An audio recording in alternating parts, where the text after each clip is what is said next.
需要用75g 嘅糯米粉、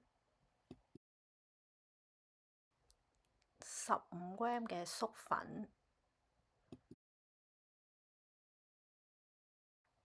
25g 嘅糖、105ml 嘅奶、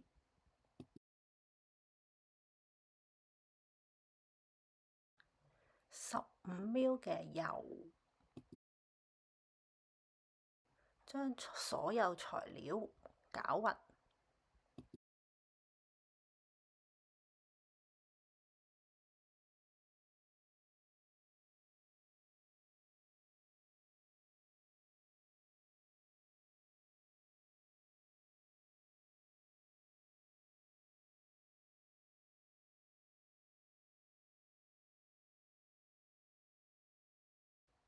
預備一隻掃咗油嘅碟，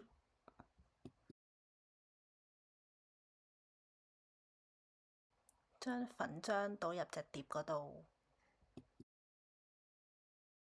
用大火蒸15分鐘。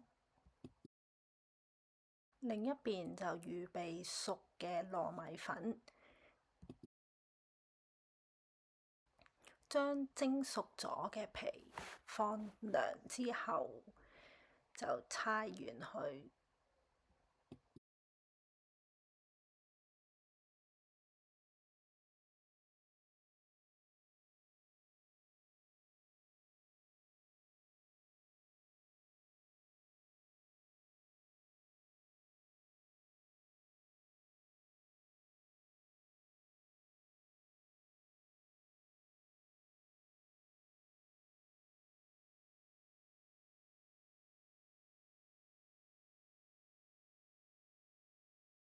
將佢分成6份，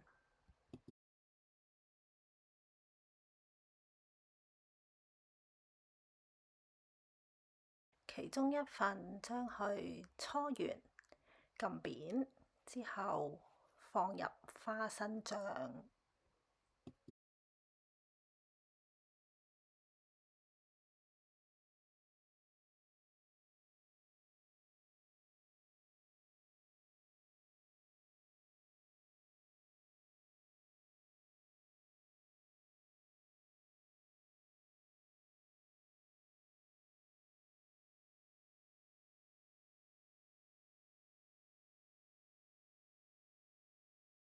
包好之後，最後就沾上熟嘅糯米粉，咁就完成㗎啦。